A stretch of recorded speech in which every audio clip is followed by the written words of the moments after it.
Hi, welcome back to Jump Into Life. I'm Alan Thomas, your host, and I encourage you to subscribe and follow me on all the podcast platforms.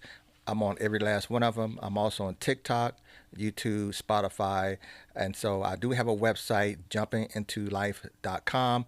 There you will find resources to my books, my online store, and also mental health resources. So I encourage you to utilize that website.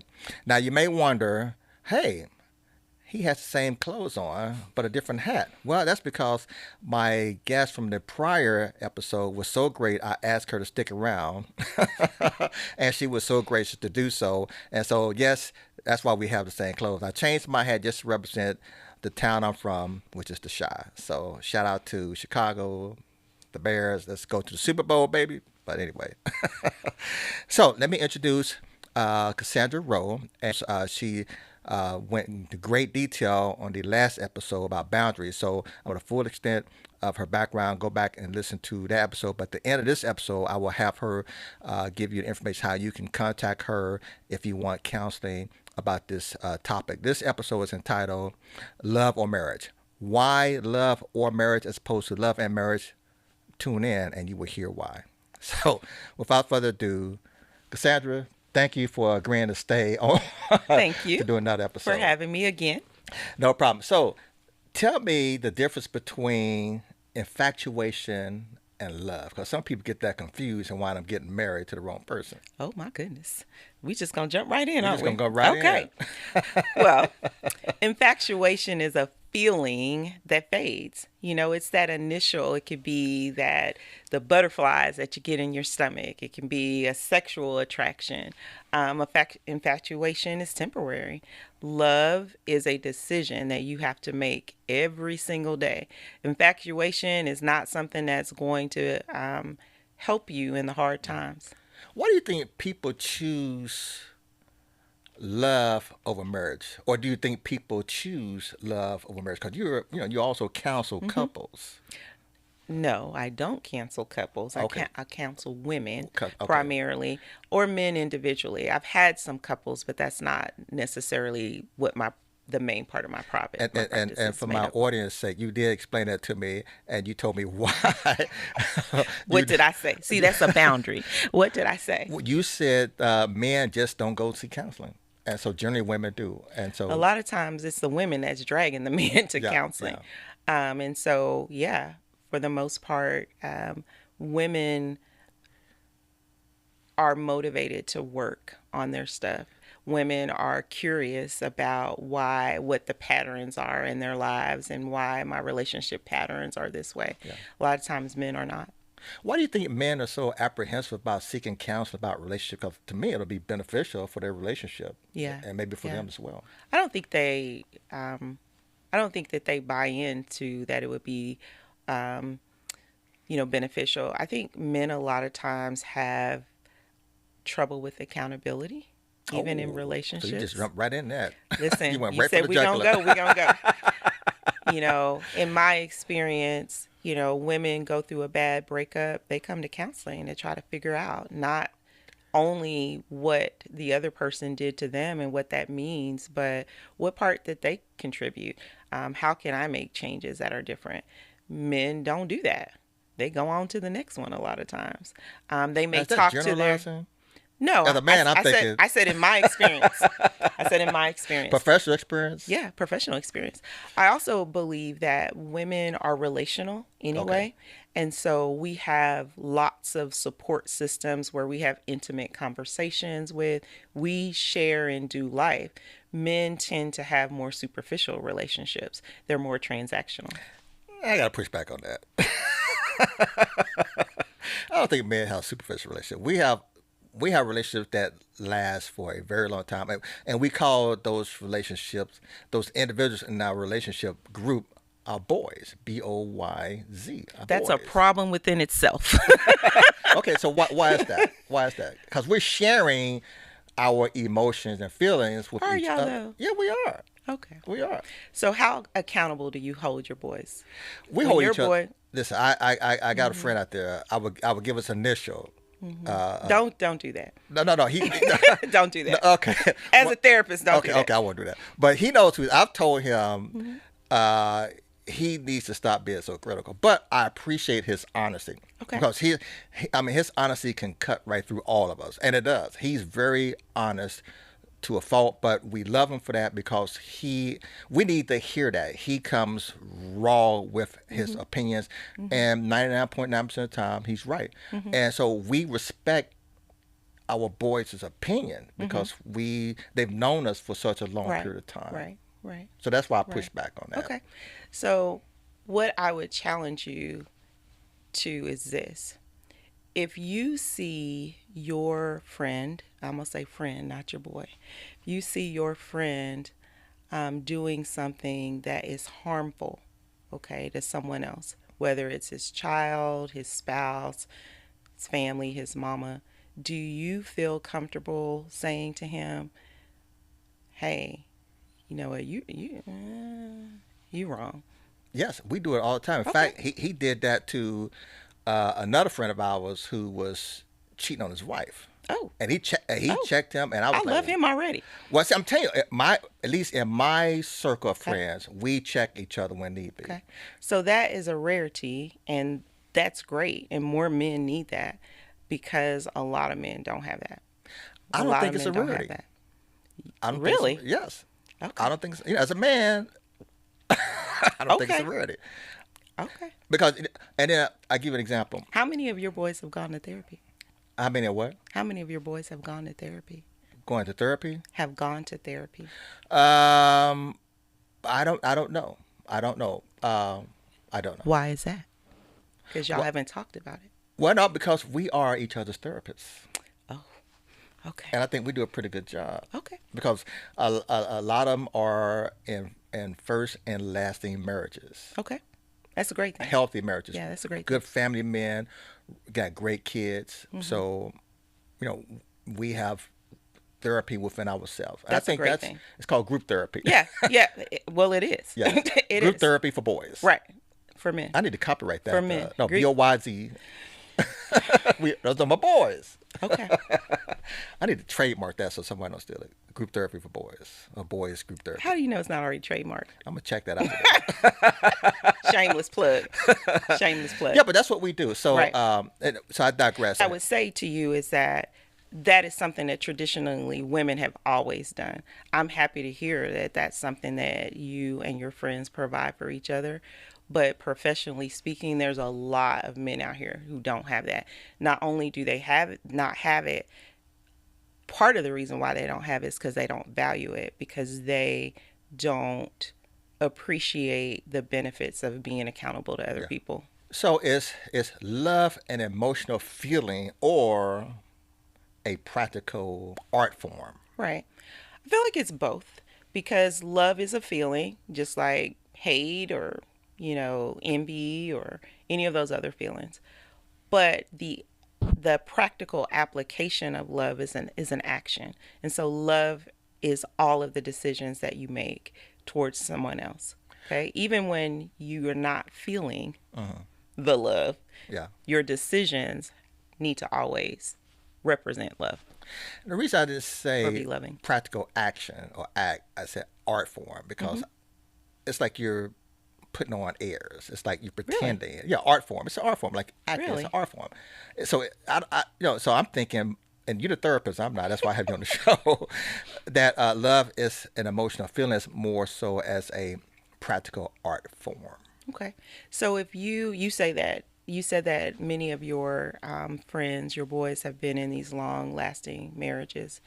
So if one of your friends' wife all of a sudden became incapacitated, okay, and she is not able to perform many of the actions that a loving wife would perform, Yeah. okay, both physically, emotionally, intellectually, his decision to care for her is an act of love.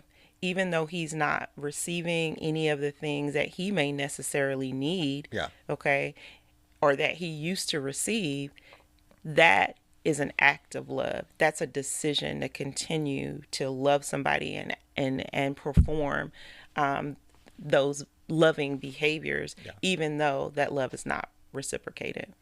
So, So the feeling of love is not going to sustain him. He's making an actual decision every single day. so it seems like what you're saying is the first there's an infatuation, and then there's an emotional feeling Mm-hmm. that may be long lasting, but then that long lasting feeling may or may not fade, but in the practical act of doing Yes. uh, articulates or defines the love in a relationship. Yes. Yes. Yeah. Okay, that's simple.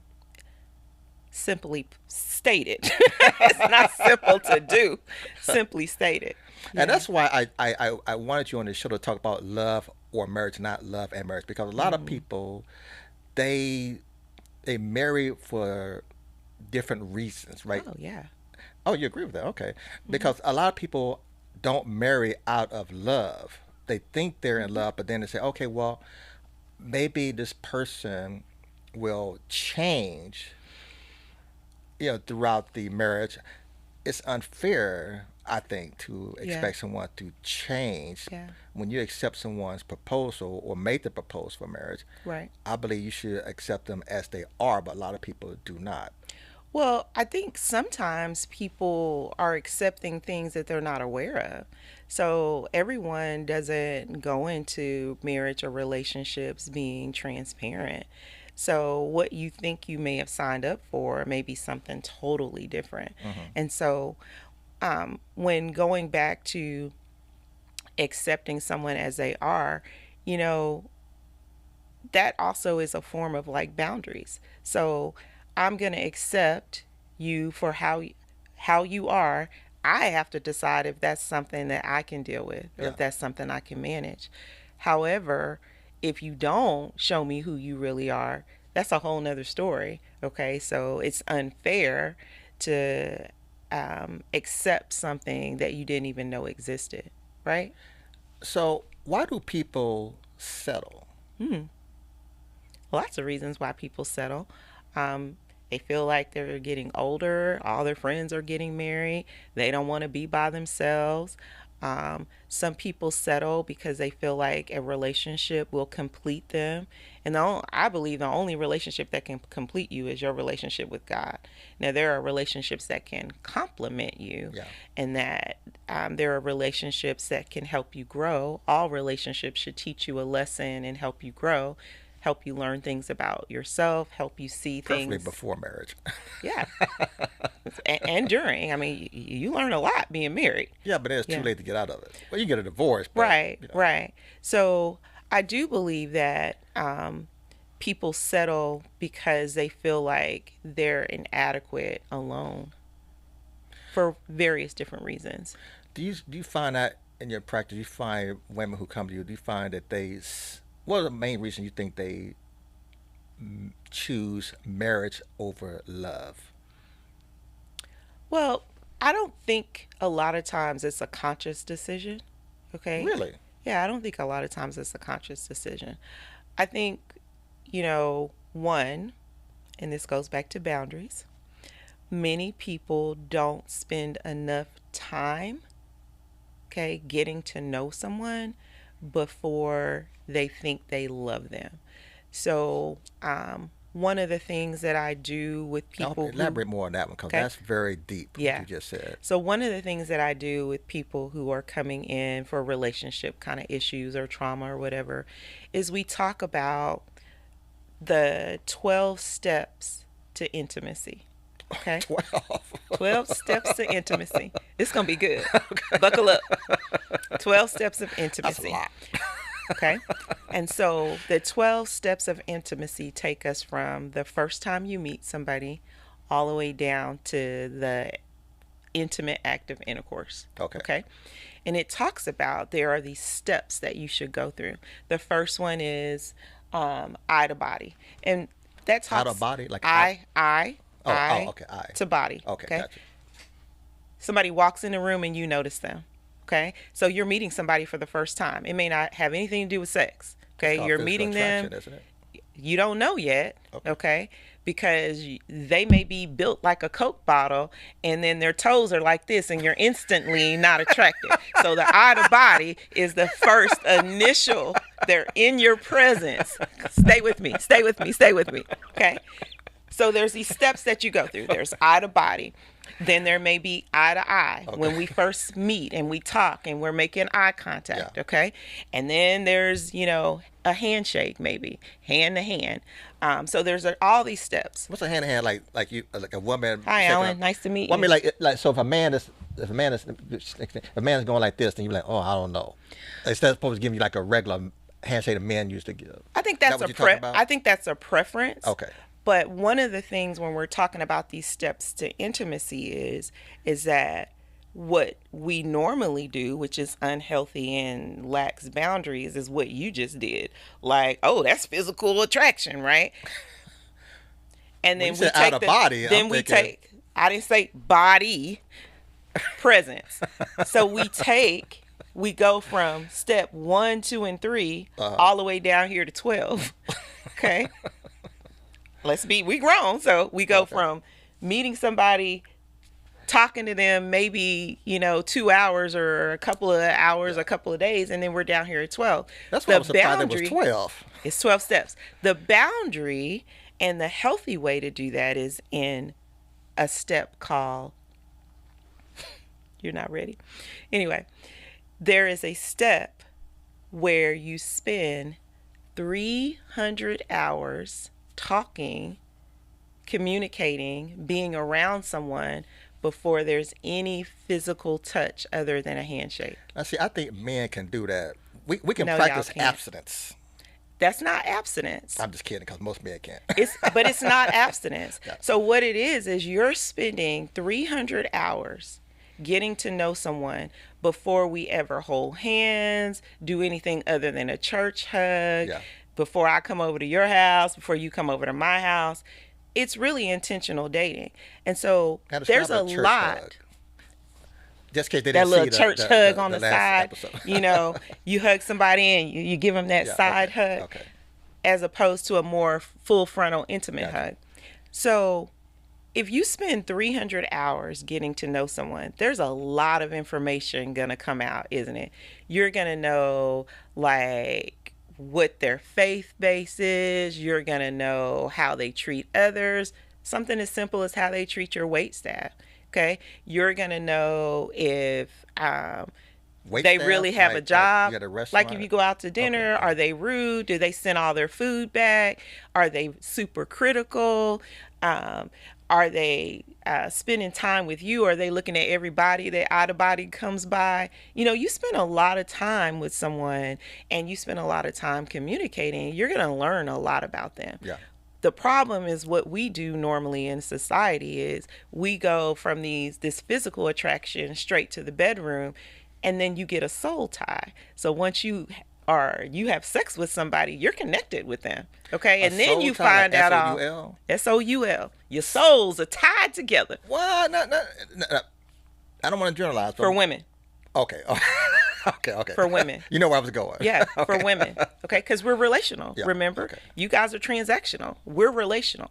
Okay, that's just how we're built. Just like when I said out of body, you was like, "Oh, that's physical attraction. That's transactional. That's not relational. You don't care if That's she got a observation. job. You don't care how many kids she got. You don't care any of that. You're like, I like the way the body looks. Women are Well, relational. men are, we're visual. Okay. We are visual. Okay.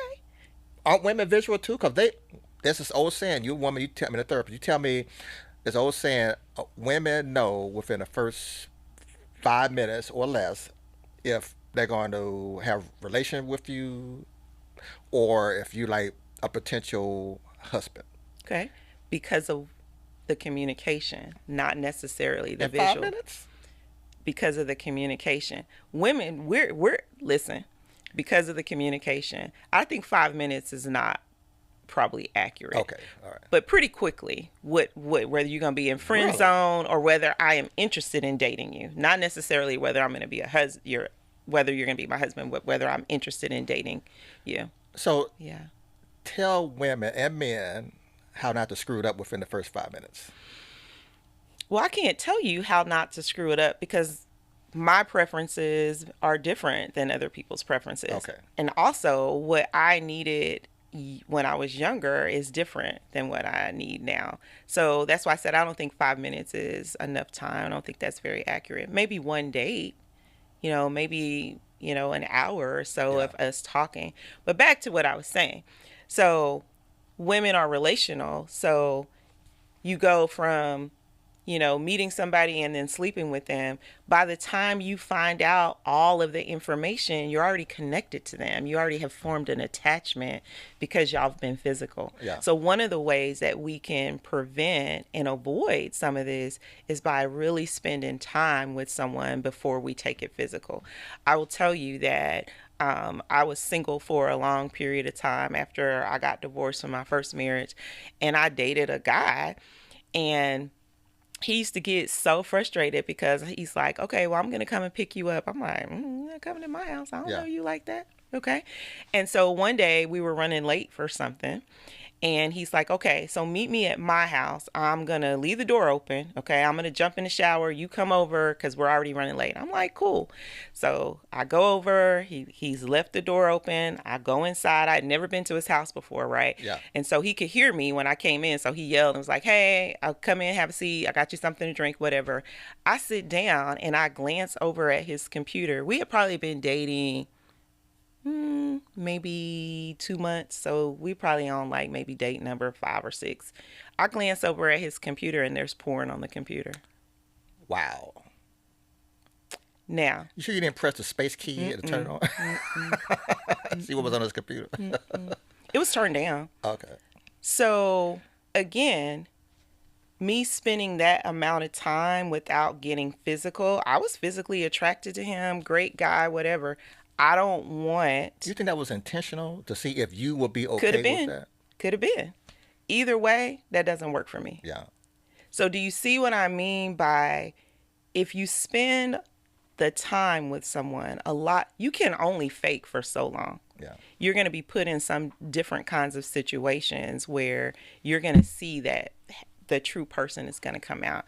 But we rush into relationships too quickly. Oh, yeah. For guys, if you want to know about women, you talk to your boys. No, talk to your female friends. Yep. And women, if you want to know about men, don't talk to your girls. Talk to your male friends. And then listen when they tell you.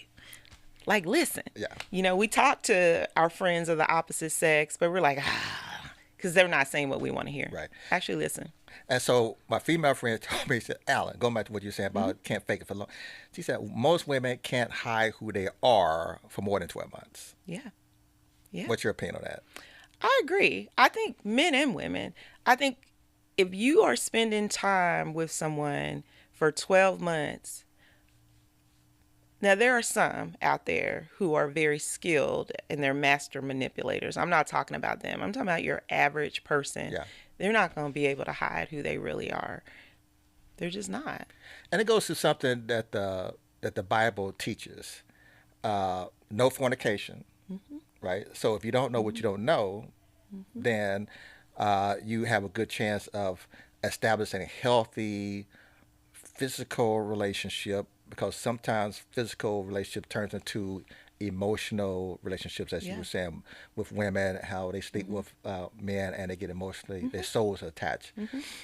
And then obviously adultery, because if you didn't have any sex before marriage and that's the only person but then when one of you step out, then that brings a different element into a relationship, which confuses things and complicates things. What are your opinions on the Bible teaching us what you just said? So I, as a therapist, but I'm also a believer, I believe everything we teach you in therapy is somewhere in the Bible, honey. Okay. Because he's the ultimate therapist. Like, he's the counselor, wonderful counselor. Yeah. So I believe everything that we need to live our lives by is in the Bible. We don't always do that, of course, but I do believe it is there.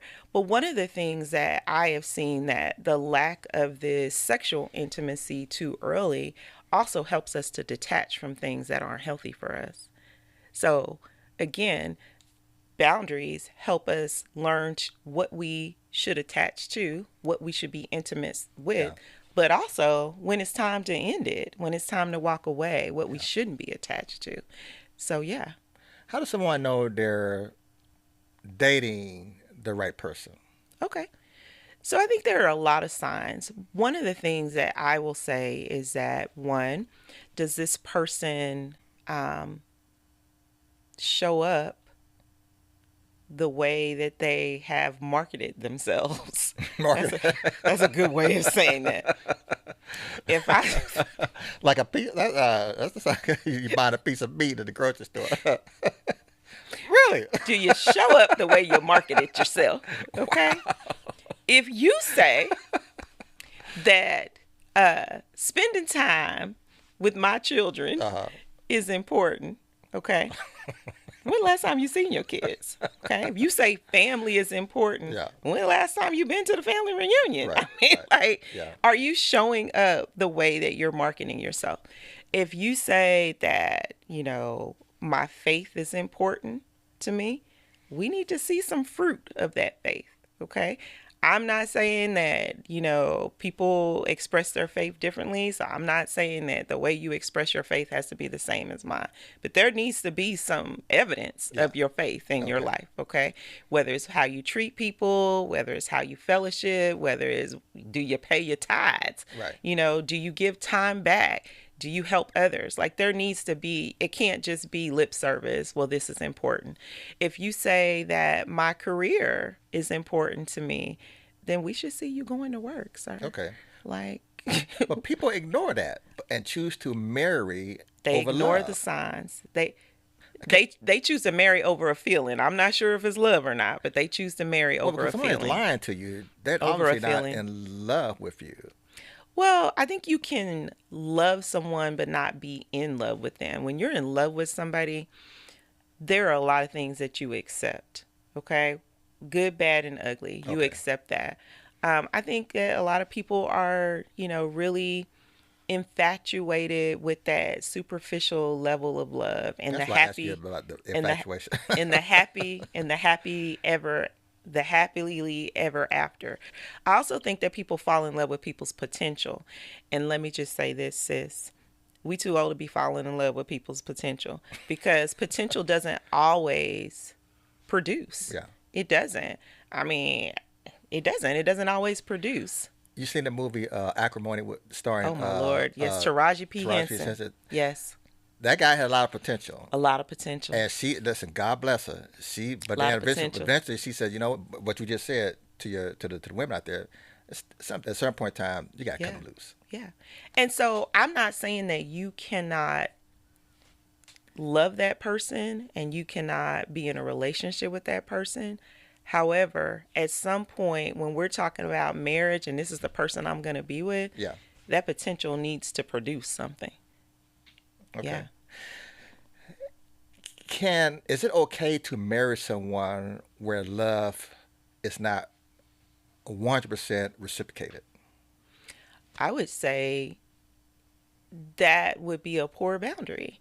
Like, why would you put yourself in a position that your needs are not being met?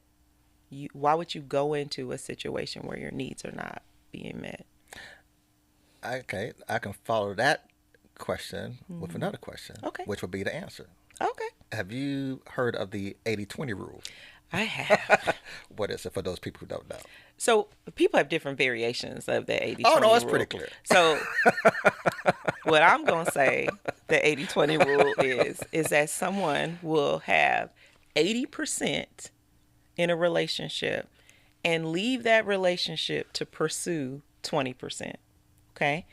And usually they end up not happy in that 20%. Right. So for me, it's not as important as the percentages. Okay? It's what you value in those percentages.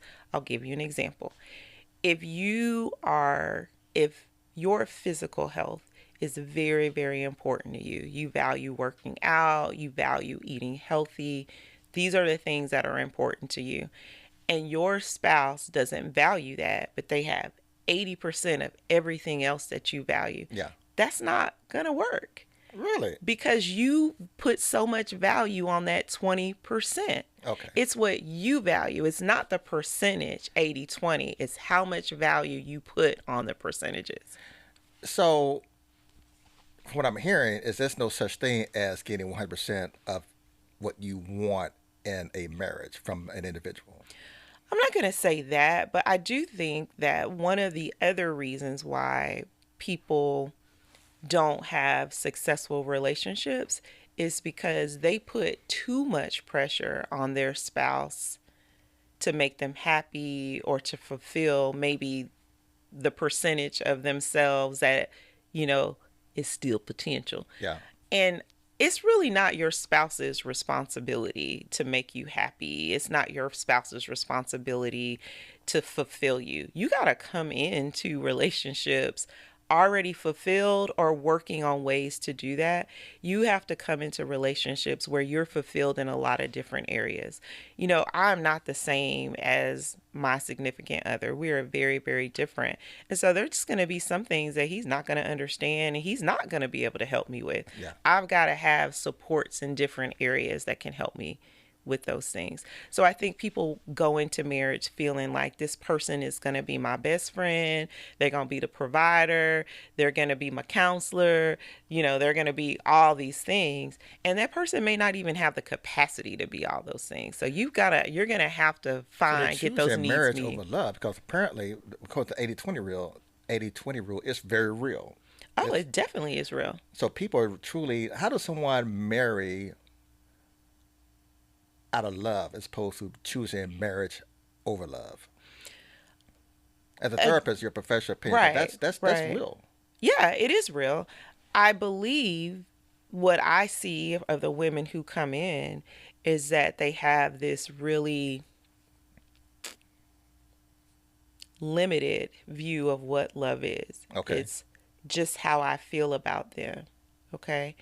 Are you still going to feel that way if that person isn't meeting your needs? Probably not. It's hard to sustain a relationship where people's needs are not being met. Right. So initially, okay, you may feel, you know, oh, he's fine. I love when I hug him. I feel so safe. But you find out he's abusive. You're not going to continue to feel that way. You find out he can't hold a job. Okay, and y'all are stressed out, or he's not good with finances, or he's a cheater. Yeah. Okay, you're not going to continue to feel that butterfly feeling when life hits. Okay, you need something else. You need things that we both have in common.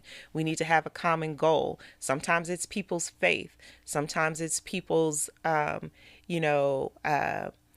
for family. You got to have other things to hold you together. Love is not enough. Right. It's interesting. I read an article in Psychology Today, and the woman who wrote the article, Amy Morin, Morin, she surveyed 1,000 married individuals. And so she came up with 10 reasons marriages have grown apart, grown tougher over the past 10 years. And two of them were very interesting. I already know where you're going, but let's go. No, I don't think this surprised me. One you may not, because one you do, because we talked about that, was the high divorce rate in social circles. Yeah. So elaborate on that one. Yeah. So I do think that there is a huge need for mentors in marriage. I know that that is something that would have helped me in my first marriage is having, people who are at different seasons of marriage, because we know all relationships go through seasons. And so having people who have been there and how they navigated that. I do also believe that it's important to have married friends, so I, have a lot of friendships other than my best friend who, most of my friends are married. Okay. And that's not something that I intentionally sought out. It just happened that way. It happened organically that way. And so I do think that it's important to have people be in relationships with other couples, just to see their dynamic, to see how they navigate challenges. You got a babysitter because they probably got kids too. Yeah. And so, Yeah. you do life with them. So I do think that that's important. So I agree with that. The second one, this is surprising. I think Okay. you may or may not know, but If you know this one, I'll buy you lunch. Okay. You should buy me lunch anyway. What are you talking about? I'm positive you don't know this one. The second one is song lyrics that normalize unhealthy attachments. Did you know that Definitely. one? Definitely. And so, You knew that one? yeah, I actually had a Start with your lunch. conversation Okay. with our mutual friend about this. I actually had a Really? conversation Okay. a couple weeks ago about this. And so it is not lost on me that what is happening socially and social norms do impact how we look at relationships, right? So, if, especially with this generation, our teenagers all the way up to our 30 somethings, they were raised on social media. I was not raised on social media. Yeah. You were not raised. I was forced into social media. I think I probably didn't get on social media till like 2012. Yeah. Okay. Because it wasn't something that I valued. It wasn't, I'm like, I really don't need that. And so how I approach social media is really different. Okay. I can go on a social media sabbatical and it not bother me at all. And so when we look at just this toxic masculinity that's going on, this super, super independent woman situation going on, all of other things like angry black women, bitter baby mamas, all of this that's going on in society, it really doesn't motivate people to get married Yeah. anymore. It doesn't. It doesn't motivate people to get married um, because women, are career wise more advanced than we've ever been. I mean, if you look at the number of women with master's degrees, especially African American women and PhDs compared to African American men, so we're far outpacing men that look like us Yeah. educationally. And then all of the other BS that comes with relationships, people aren't really motivated to get married anymore. Well, when I read the second one, like song lyrics that normalize unhealthy attachments, I looked at the lyrics of two songs that is in my playlist, and let me read the lyrics of one of them. "Ain't No Way" by Aretha Franklin. Do you think Okay. it's a love song? Mm, It's a nice melodic song. And okay. it says, "Stop trying to be someone you're not. Hard, cold, and cruel is a man who paid too much for what he's got. If you need to love, no, if you need me to love you, say, yeah, you do."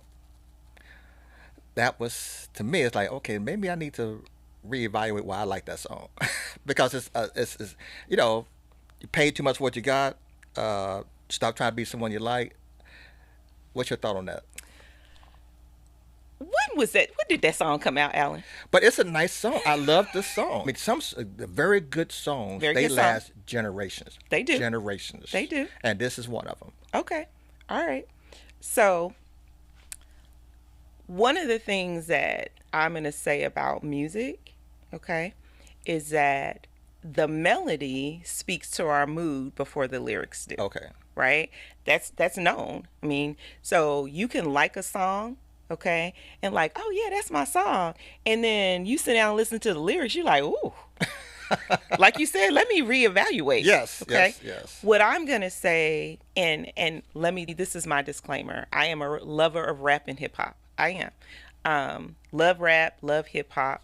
But I will say that the value that the newer generations and our community puts on that is different than the value that you may have put on that Aretha Franklin song. Yeah. Okay. So let's bring you up to current. Okay. Let's look at one of the popular songs out. Gorilla. It's 7 p.m. Friday. It's 95 degrees. Yeah, I love songs. I ain't got no nigga and no nigga Oh, ain't got me. Okay. You. Let's talk about that. So it goes back to the unhealthy attachments placed on lyrics. Okay. Here's another one by Adele. All I Ask. I love this. Adele. This shocked me. The song All I Ask. I don't need your honesty. It's already in your eyes. And I'm sure my eyes, they speak for me. No one knows me like you do. And since You're the only one that matters. Tell me, who do I run to? Okay.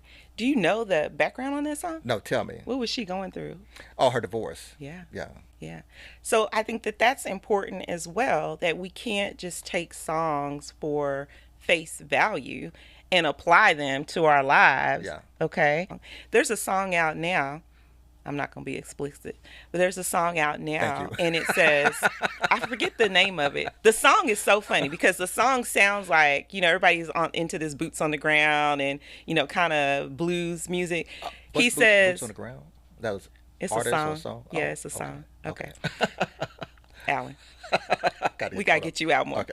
So there's a song out now that says, if you want to leave, go ahead and leave. Okay. One thing one thing I know is that can't have one woman, but you gotta have three. Oh, wow. And this is a blues song. This is not a rap song. Okay. It's very popular now. What kind of images does that send? I'm about to go listen to that one. I'm gonna play it for you in a Okay. minute. So, what kind of images does that send? Yeah. So again, I think that we have to be self-aware. It's okay to like the bops, as the kids say. I like Glorilla. All right, but it's 7 p.m. Friday. I'm probably at home watching TV. Clearly, I am because I don't know any of the songs. Clearly. There's do you know who Rihanna is? Yeah. Okay, so Rihanna is in a long-term relationship Yes, with with A$AP A$AP Rocky. Rocky. Yeah. Okay, look at you. So she did a meme to that song. It's 7 p.m. Friday. It's 95 degrees. Okay. And he's like, "Get up! It's 7 o'clock. You're at home with these kids." Yeah. So again, they're fun. The music is fun. Everybody wants to have a hot girl summer, blah, blah, blah, blah. But a lot of these hot girl summers have resulted in pregnancy winners, but that's a whole nother story. Yeah. I think it's important that we also have to understand how the music that we're listening to impacts us and impacts our relationship, because that's true. So, do you think it's an old saying, it is better to have loved once than to have never loved at all? And the reason I ask you that is because in that same song by Adele, she visually described love, and the way she described it, I was like, that's powerful. And I see why people long for love and they may choose marriage over love. Yeah. So here's the lyric. Okay. If this is my last night with you, still the same song, hold me like I'm more than just a friend. Okay. Give me a memory I can use. Take me by the hand while we do what lovers do. Here's the most impactful part. And it's deep. It's the visualization of it. Okay. It matters how this ends. Cause what if I never love again? That's deep. That's a true visualization of love. Yeah. And so many people long for that. I mean, if she has to say, just give me this one moment so I can experience and hold on to it for a lifetime. She's saying, I may never love again, or more than likely would not ever experience what I experienced. How does someone... I think that's the eros love, though. That first initial level of, oh, it just feels so good to be held by somebody. That's that physical intimacy she's describing. But that doesn't pay bills. Like, that doesn't raise kids. That feeling she describes doesn't help you if your spouse has a terminal illness and you become a full-time caregiver. I think that's a one night, one moment kind of feeling. I took it as, because I knew the background of the album, right? Yeah. And so in this divorce, and they have a child, and to me, she was saying, possibly, this is me interpreting, so don't come after me. Adele, call me, girl. Call me. I was talking about her husband. So, I'm with her right now. So. But I digress. So I'm thinking, I've had this marriage, this loving marriage, what I thought was loving marriage, produced this beautiful child. And then it's ending. Give me just one something or something. to last me because I Right. may never Right. experience what we Right. had prior to whatever led to our divorce. Prior to whatever led to our divorce. Okay. So what how I interpret that is that for one night we're going to forget all of the hurt and the pain that we may have caused each other, and we're going to go back to how we felt, like you said, Yeah, before all of this happened. yeah, That I think that's a starting point on like your next relationship. In her case, her next relationship with yeah. Paul. So I want to make sure that I look for the signs for all these other things that I may have missed, but I also have to have this. So, like, this is a place that this is non negotiable. I know this is what I need Yeah. and what fulfills me. Now I got to have my eyes wide open for these other things. So, I don't think that there's anything wrong. I think that what she's describing is passion. It's not necessarily love. I think it's passion. And I think love and passion go together in a healthy relationship. But I don't think you can just have passion and not have the actual decision to love somebody every single day. Because clearly she decided, okay, that she was going to love this person from Yeah. afar, or that the expiration date on this relationship, had come Yeah. and it was time to separate. And so I do think that that does happen in relationships. All relationships were not meant to be forever. When I consider another old adage, someone died of a broken heart. Yeah. It's true because stress plays a major role, like you said, emotions Mm-hmm. and emotional feelings Mm-hmm. and the practicalness of acting on a love, Yeah. and then not have that either reciprocated or you know you are in a position that we just described Adele, where she saw it's coming to an end Mm-hmm. and wrote this beautiful song. Mm-hmm. All I ask,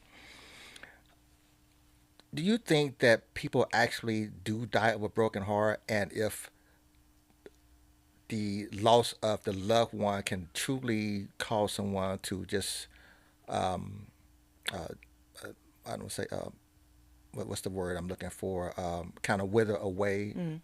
Okay. So I believe as a therapist, clinically, people who are dying of a broken heart are really grieving themselves to Okay. death.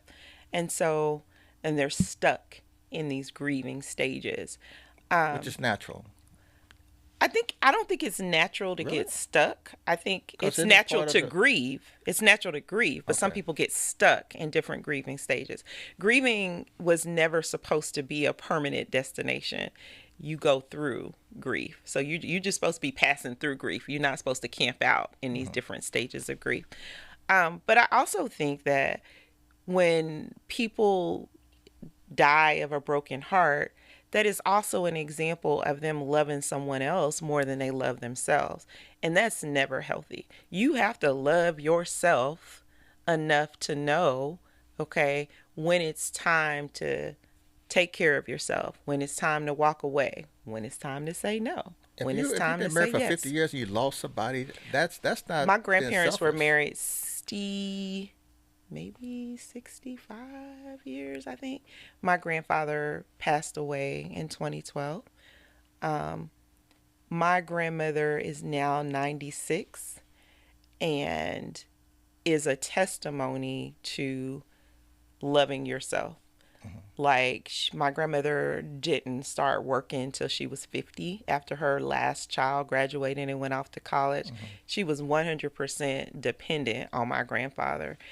And even in that time period, my grandmother has always found a way to love herself and get her needs met outside of what my grandfather, the needs that he could meet for Okay. her. And that is why we didn't think that, she was going to be able to survive that. This is Yeah. the only man, she's ever been with in Right. her entire Right. That's why I say it's life. hard to kind of And go with something so like it that. was hard, but for her, she felt like that she had done what she needed to do in that relationship.